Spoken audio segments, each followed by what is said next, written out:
Pour la situation politique, en 1997, je ne m'étendrai pas parce que tout le monde le sait, c'était un régime autoritaire, centralisé, laïque. Et c'était un pays relativement riche, malgré la guerre, puisque le pétrole avait été nationalisé sous la première république irakienne, et qu'il y avait donc une redistribution possible. Il y avait d'ailleurs distribution de nourriture avec des cartes pour les habitants sous l'embargo. Il y avait distribution de riz, d'huile pour la population qui en avait besoin.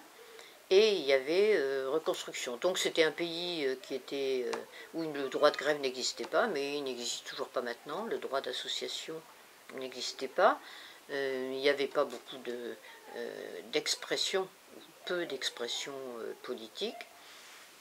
Mais on ne voyait pas de présence massive militaire, de casernes, de policiers un peu partout.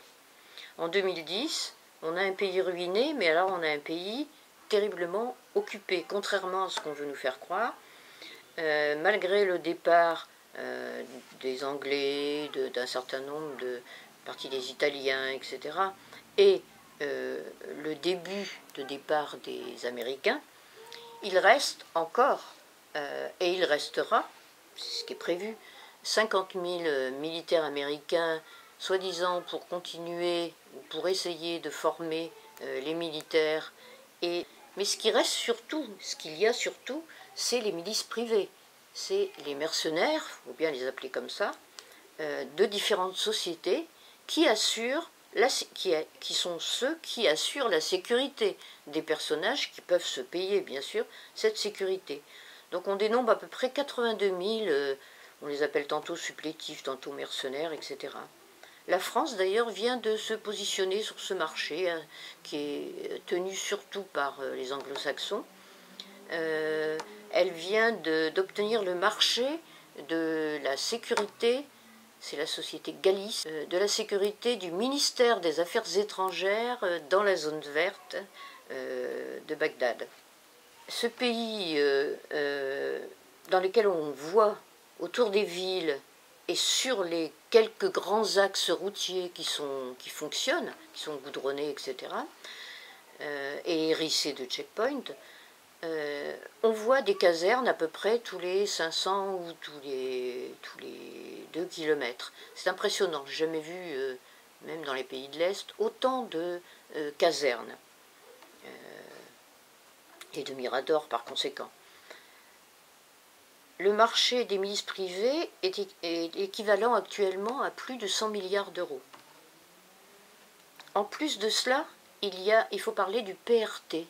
C'est une fondation américaine, exclusivement américaine, qui consiste à injecter il y a un énorme budget en dollars, dans chaque province, des sommes gérées par un couple, un binôme, un Américain et un civil, disons, la plupart du temps américain, et un militaire au gradé de l'armée américaine, qui ont pour but de discerner dans la population les éléments qui peuvent prendre les bonnes initiatives pour que l'Irak entre correctement dans les zones de marché et s'éloigne de son modèle antérieur et se démocratise par conséquent. Là, ce n'est pas la démocratisation par les armes, c'est la démocratisation par l'argent. Dans la zone où on se trouvait, Nasiriyah, le binôme est constitué d'un Américain, d'un militaire américain bien sûr, et d'une Italienne qui faisait partie d'une ONG au moment en 2003, Anna Prouz, qui nous a reçus dans un restaurant, dans une sorte de forteresse militaire. Elle est logée dans le camp militaire depuis le début, américain, et elle a une garde privée de militaires américains. Et elle nous a expliqué qu'une de ses préoccupations, c'est de discerner les bons Irakiens, c'est-à-dire ceux à qui on va pouvoir confier les marchés pour reconstruire l'Irak. une partie de l'Irak. Donc elle donne de l'argent pour faire des dispensaires. Elle ne donne pas l'argent aux hôpitaux publics qui existaient bien dans toutes les villes et qui souffrent, qui sont dans un état lamentable actuellement. Elle donne de l'argent pour des écoles aussi, des écoles ou des crèches, mais pas pour l'enseignement public qui existait. Elle est très sensible aux problèmes des femmes, nous a-t-elle dit, et par conséquent, elle prend des initiatives pour libérer les femmes. Par exemple, elle a créé une chaîne de taxis féminins. Ce sont des femmes qui ont passé le permis de conduire, qui maintenant ont un taxi dans lequel elles peuvent prendre des femmes, ce qui permet à des femmes seules de circuler en ville, alors que sinon une femme ne peut prendre un taxi traditionnellement que si elle est accompagnée par son mari, son frère, enfin quelqu'un d'autre. Elle a toutes sortes de bons projets de ce genre, qui sont tous aussi paternalistes et qui sont censés, il y a énormément d'argent en jeu dont elle dispose, qui sont censés démocratiser la population et la faire sortir de l'emprise, comme elle disait régulièrement, de l'emprise des barbus qui sont médiévaux, etc., rétrogrades, pour aller vers une démocratisation à l'occidentale. Le pays avait jusqu'à présent, et a toujours d'ailleurs, un gouvernement provisoire.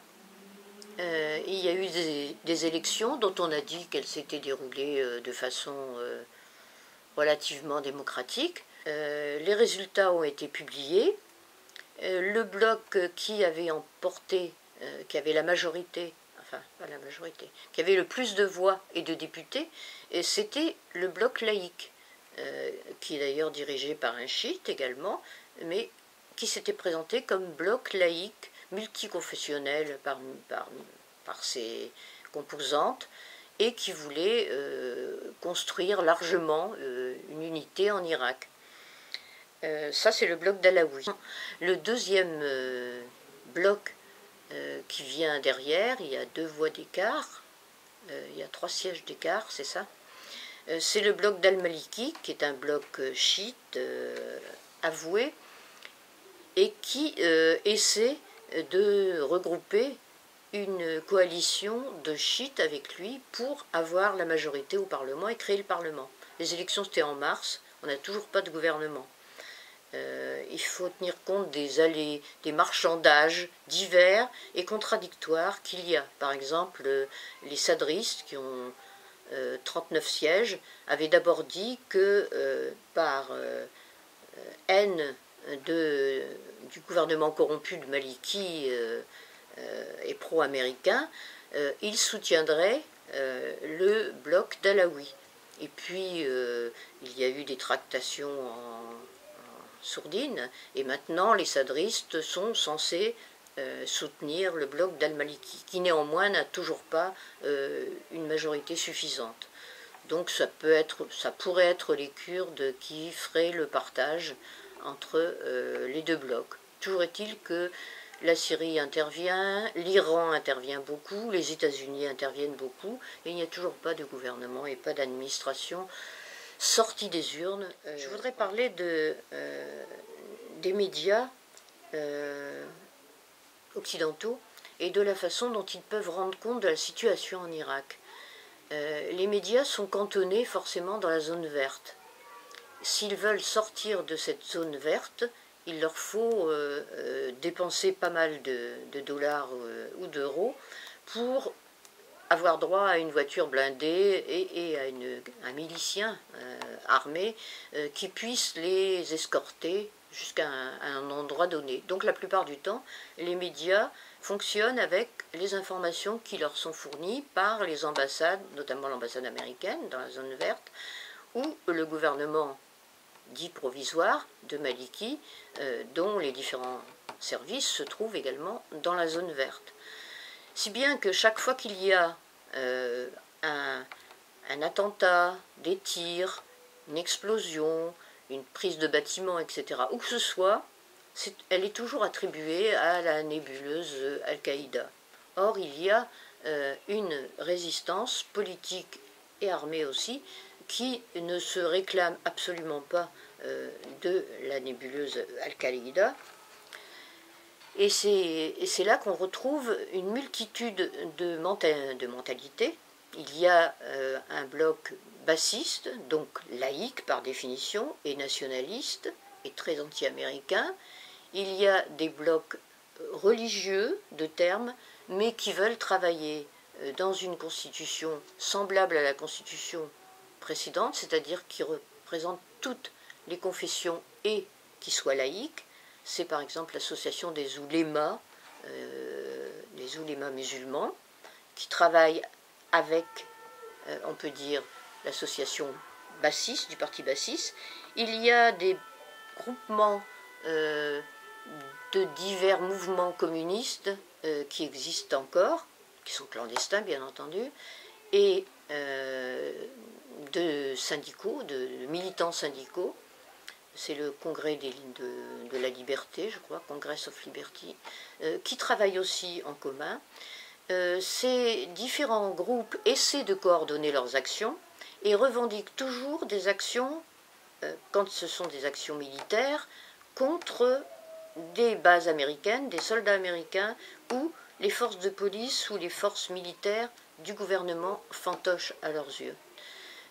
Ils ne réclament jamais, au contraire, ils condamnent tous les attentats à caractère religieux, du style explosion dans une mosquée ou dans un quartier populaire, dans un souk ou quoi que ce soit, qu'ils condamnent. Réunion qui essaie de fédérer ces groupes, c'est par exemple l'appel franco-arabe. L'appel franco-arabe qui publie des ouvrages, notamment Irak, la résistance à la parole, c'est publié par l'appel franco-arabe et l'éditeur commercial, c'est le Temps des Cerises, donne la parole à un certain nombre d'organisateurs ou de représentants de ces mouvements de résistance politique. Les amitiés franco-irakiennes, dont je fais partie, ont un blog dans lequel ils donnent des informations sur ce qui se passe sur le terrain et sur les actions de résistance qui sont menées. Il y a même des colloques, des congrès, il y en a eu un cet été, en juin, si je ne m'abuse, à Gérone, où un certain nombre de représentants, soit vivant à l'étranger, soit qui avaient pu sortir à cette occasion, ont pu échanger leur point de vue sur une future constitution irakienne, coordonner les actions de résistance et ainsi de suite.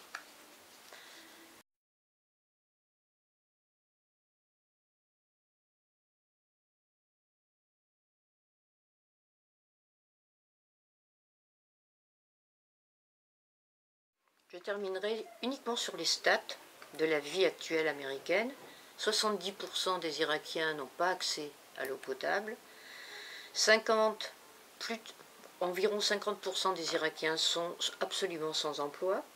43% vivent en dessous du seuil de la pauvreté. 50% des enfants à peine sont scolarisés. Je rappelle que l'Irak était le pays qui avait le plus haut taux, avec la Palestine à un moment donné, de scolarité, notamment supérieure, d'enseignement supérieur, et dispatché un certain nombre d'intellectuels dans les autres pays arabes, notamment des médecins. 210 magistrats et 437 universitaires ont été assassinés depuis 2003. Il y a 1 million de veuves, dont 76% n'a aucune pension. Et il y a 5 millions d'orphelins.